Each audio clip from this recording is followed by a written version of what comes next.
Hello guys and welcome to episode 18, where we will be solving 5 more SQL problems, this time from the company Airbnb. So let's get started. Problem number 1. How many unique users have performed a search? Now, since the table is called searches right here, we can assume that one row is one search. Every row is one search, and here we have a bunch of users. Now, users could do one or multiple searches, and all we want to do is find out the number. So we have to do a count.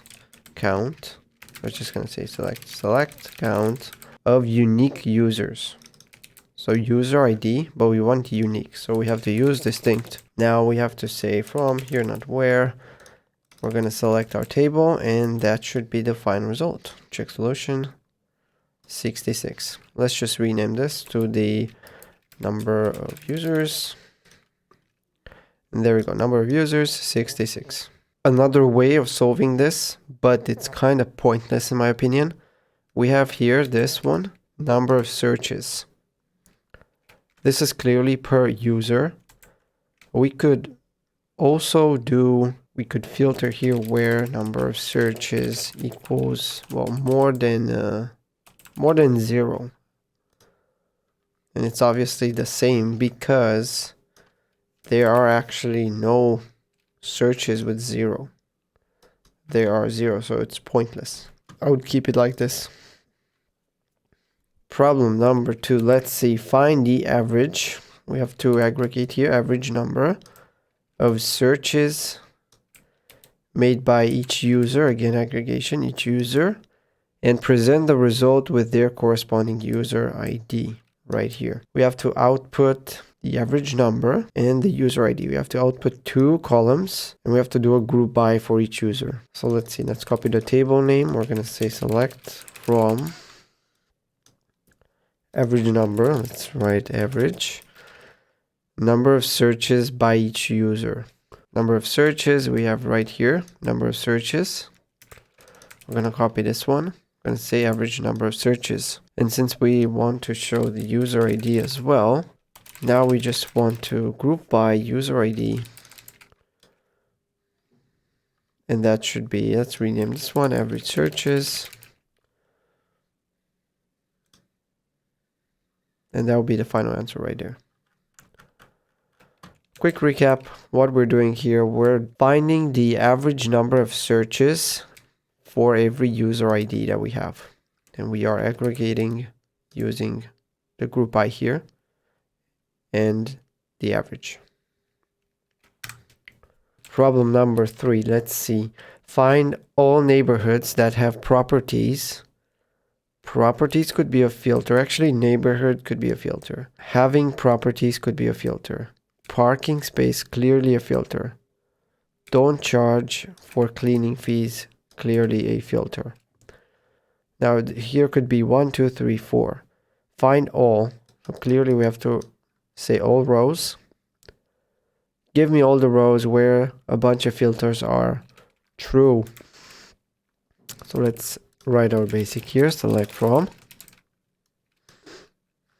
We're going to select all of them. Or we can select just a neighborhood, I think. Yeah, because these are search details. So we cannot use the asterisk. Actually, we're just going to look at neighborhoods. And now we want to write our filters. Neighborhoods. We select only neighborhoods. Properties with parking space. Now, we're just going to do a quick one. We're going to Control F and type parking here. And we're going to see where we get parking. It seems we're getting parking in amenities. Right here. We're going to look for the word parking in amenities. Now, I'm going to copy amenities. I'm going to use the like function. We're going to look for parking anywhere in the amenities varchar. And we also have another filter here. We have don't charge for cleaning fees. Now let's see what that is. charge for cleaning fees. Cleaning fees we have right here. It's a boolean, right? It can only be true or false or 1 or 0. So what we can do is say exclamation mark and then the column name. And this means to give us the negative, where it's false, where it's 0. And now let me just show you. If I put here, if I show it up, it's going to be 0, you see? And if we remove the exclamation mark, we're going to get only trues. We could also just say equals with 1, but that's very redundant. We don't have to actually write that. We can write equals with 0, and we're going to get 0. So a shorter way, and what we need here is to do where we do not have, and we can just write it like this. Looks cleaner, smoother. Check for solution, and it's not correct. Well, why is it not correct? It seems that we have here a duplicate, so they want the distinct, and here we have a null. We basically have to filter for the distinct,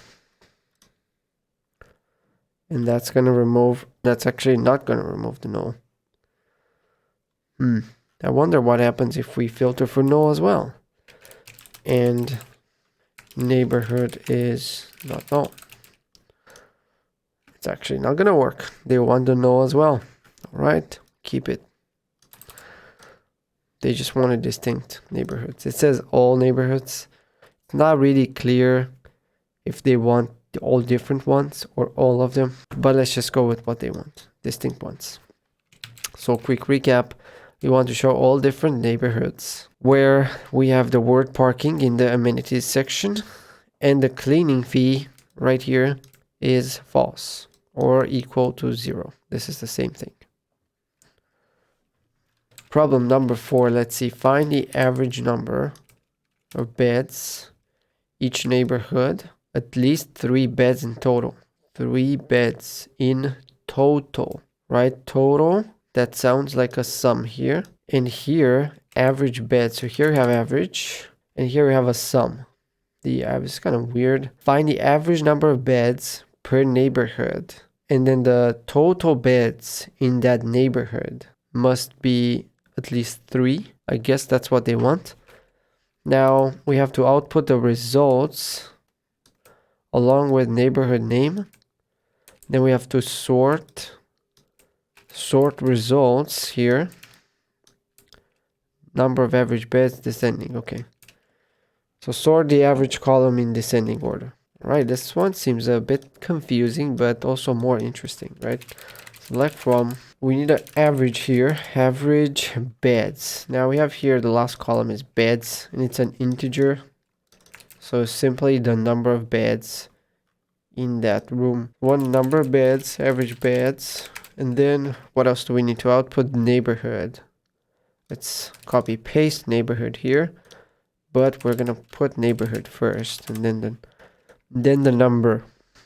Let's just query this one, and we need our group by neighborhood here. So we have these. Now we have a null here. Null. They don't really specify for nulls or not. I'm not sure if we should include them or not. It's not really clarified, but there is a value of 2.2 for all of those that do not even have a neighborhood specified. Anyway, let's continue. Now we have to add this part right here. Has at least 3 beds in total. So for that, we actually need to say for each neighborhood, because we're group buying here. Then we have to use having the sum of beds more or equal with 3. And then lastly, we have to order by this column right here, average beds descending. That should be a final answer.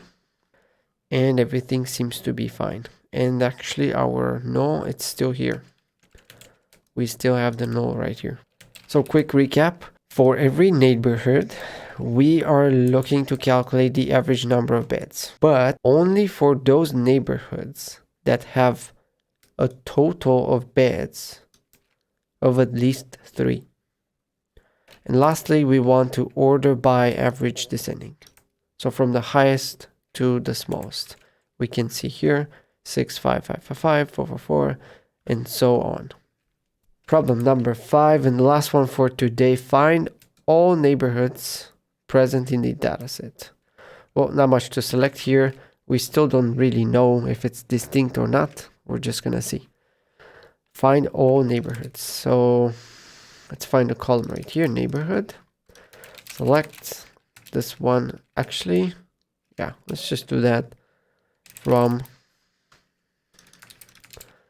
this. It's probably not gonna work. Yep. Why? If we scroll just a little bit, we're gonna get actually a lot of nulls, and we have here duplicates. So let's just say distinct. And it's correct actually, even with the null.